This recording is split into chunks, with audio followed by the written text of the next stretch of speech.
উত্তর পশ্চিম প্রান্ত দিয়ে বাদ্যের তালে তালে তৃপ্ত পদক।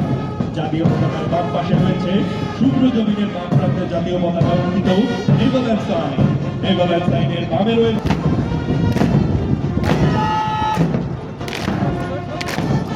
প্রধান অতিথিকে অভিবাদন জানাচ্ছে 4 নম্বর প্লাটুন।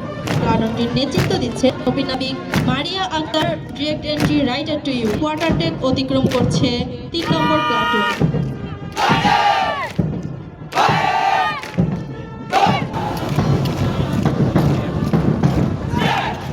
উপস্থিত সুধী প্যারেড গ্রাউন্ডের দক্ষিণ পশ্চিম ও উত্তর পশ্চিম প্রান্ত দিয়ে বাদ্যের তালে তালে দৃপ্ত পদক্ষেপে প্যারেড গ্রাউন্ডে প্রবেশ করছে আজকের প্যারেডে অংশগ্রহণকারী আলফা 2026 ব্যাচের গর্বিত নবীন নাবিকবৃন্দ।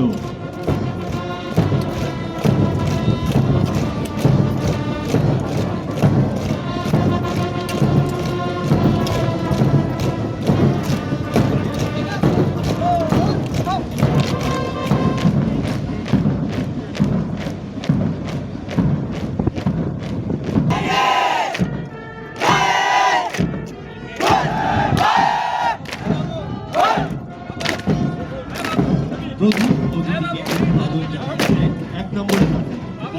নেতৃত্ব দিচ্ছে মাধ্যমে নৌপ্রধান পদক লাভের গৌরব অর্জন করেছে। Excuse me, sir. Please, sir.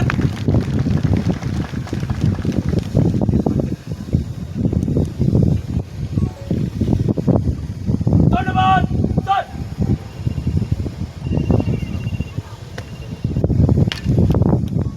ধন্যবাদ প্রধান অতিথি।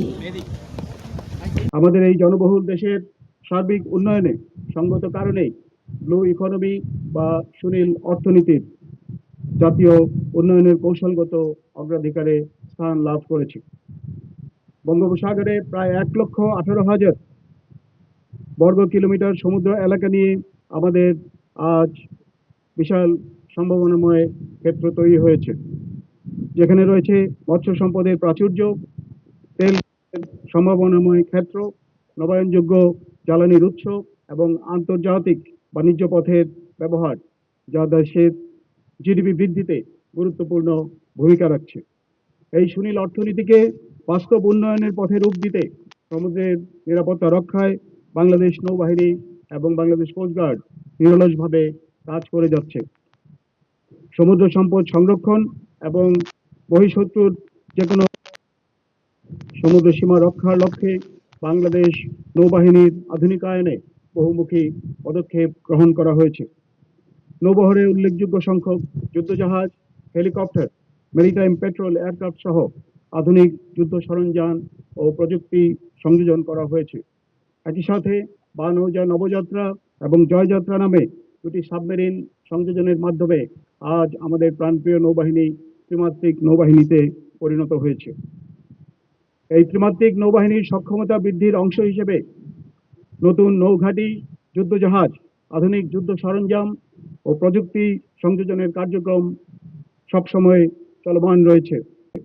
আমি দায়িত্বহীনভাবে বলতে চাই, দেশের প্রয়োজনে সর্বদা নিবেদিত থেকে যে কোনো প্রকার ত্যাগ স্বীকার করার জন্য বাংলাদেশ নৌবাহিনীর প্রতিটি সদস্য সদা প্রস্তুত রয়েছে এবং ভবিষ্যতে প্রস্তুত থাকবে ইনশাআল্লাহ। প্রিয় সুধী, দেশের জলসীমার নিরাপত্তা নিশ্চিত করার পাশাপাশি বাংলাদেশ নৌবাহিনী জাতিসংঘ শান্তিরক্ষা কার্যক্রমে অত্যন্ত দক্ষতা, পেশাদারিত্ব এবং সুনামের দায়িত্ব পালন করে চলেছে। বর্তমানে লেবাননে জাতিসংঘ মিশনের মেরিটাইম টাস্ক ফোর্সের আওতায় বানৌজা সংগ্রাম এবং দক্ষিণ সুদানের নীল নদে একটি ফোর্স মেরিন ইউনিট সফলতার সাথে দায়িত্ব পালন করে চলেছে।